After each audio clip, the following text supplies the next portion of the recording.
दोस्तों आज के इस शानदार वीडियो में हम लोग डिस्कस करने वाले हैं देश के अंदर हाल ही में एक नई शिक्षा नीति को लागू कर दिया गया है। न्यू एजुकेशन पॉलिसी के बारे में बहुत सारे पॉइंट्स यहाँ पर बताए गए हैं, लेकिन हम लोग आज एक पॉइंट के बारे में डिस्कस करेंगे। साथ ही साथ में और भी आपके लिए वीडियोस बनाता रहूँगा इस टॉपिक को कवर करने के लिए। दोस्तों जैसा कि आप सभी को पता हो, जब बीजेपी की सरकार बनी थी 2014 में, तब इन लोगों ने अपने मैनिफेस्टो में एक बात लिखी थी कि देश के एजुकेशन सिस्टम को चेंज करेंगे। और अक्सर हम लोग आपस में भी बात करते हैं कि हमारे देश का जो एजुकेशन सिस्टम है वो उसको सुधार करने की ज़रूरत है।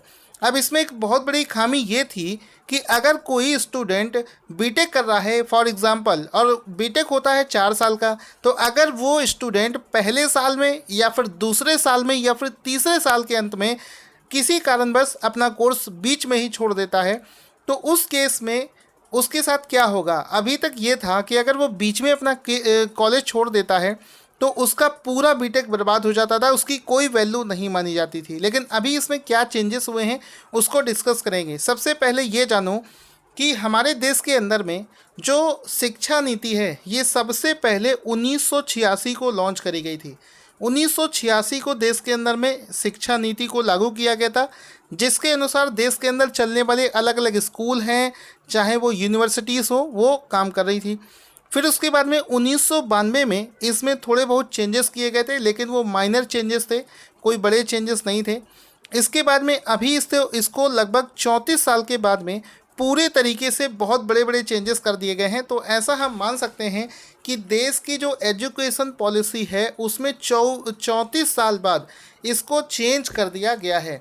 अब ये चेंज बहुत सारे हैं, लेकिन अभी हम लोग जिस चेंज के बारे में डिस्कस करेंगे कि अगर आप कोई कोर्स करने के लिए इनरोल करते हो, चाहे वो 3 साल का हो चाहे वो 4 साल का हो, अगर बीच में ही आप पढ़ाई छोड़ देते हो तो आपके करियर का क्या होगा। तो पुरानी व्यवस्था और नई व्यवस्था में डिफरेंस बताऊंगा। पुरानी व्यवस्था ये थी कि अगर मान लो आप 3 साल का कोर्स करते हो या 4 साल का आप कोर्स करने जा रहे हो, और आप अगर इस कोर्स को बीच में ही छोड़ देते हो, मतलब पहले साल में दूसरे साल में, या फिर यहाँ पर पहले दूसरे या तीसरे साल में अगर आप कोर्स ड्रॉप कर देते हो, तो आपकी पूरी डिग्री बर्बाद हो जाती है। जितना भी पैसा और जितना भी ज्ञान आपने अर्जित किया था सब कुछ बेकार हो जाता था। किसी भी ऑर्गेनाइजेशन में आपको विदाउट डिग्री आपको जॉब नहीं मिल रही थी, आपका पूरा जो समय है, पैसा है, सब कुछ बर्बाद हो रहा था। ये हमारे एजुकेशन सिस्टम में एक बहुत बड़ी खामी थी, जिसको अभी चेंज करते हुए सरकार ने एक नया फैसला लिया है।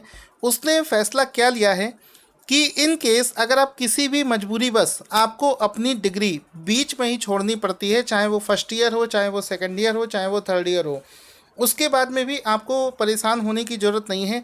सरकार ने एक टर्म इसके लिए यूज़ किया है कि यहाँ पर सरकार ने एक व्यवस्था लोगों को दी है जिसको बोलते हैं मल्टीपल इनपुट, मल्टीपल एंट्री और मल्टीपल एग्ज़िट। यानी कि आपके पास में किसी भी कोर्स को इनरोल करने के लिए मल्टीपल ऑप्शंस अवेलेबल रहेंगे।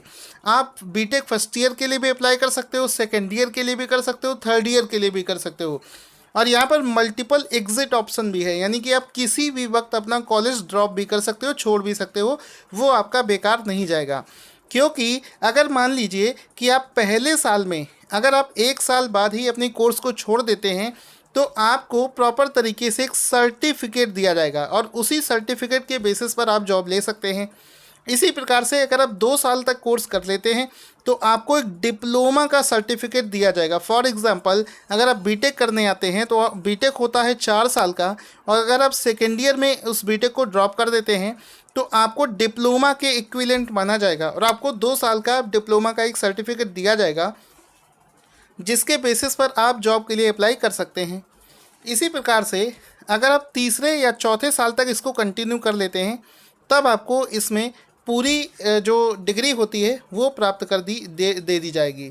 तो यहाँ पर ये बहुत अच्छा ऑप्शन है, क्योंकि मेरे साथ के भी कई स्टूडेंट जो साथ के दोस्त हैं, उनमें से कुछ थे जिन्होंने पहले बीच में ही बीटेक को ड्रॉप करना पड़ा था, जिसकी वजह से उनका पूरा मेहनत और पैसा बेकार गया था, जो आज के केस में नहीं होने वाला है। तो दोस्तों न्यू एजुकेशन पॉलिसी में ऐसे बहुत सारे पॉइंट हैं, अगर एक ही वीडियो में मैं सारे पॉइंट्स आपको बताऊंगा तो आपके लिए कन्फ्यूज़न क्रिएट हो जाएगा। इस वजह से मैं आपको एक एक इम्पॉर्टेंट पॉइंट पर अलग से वीडियो बनाकर दे रहा हूं।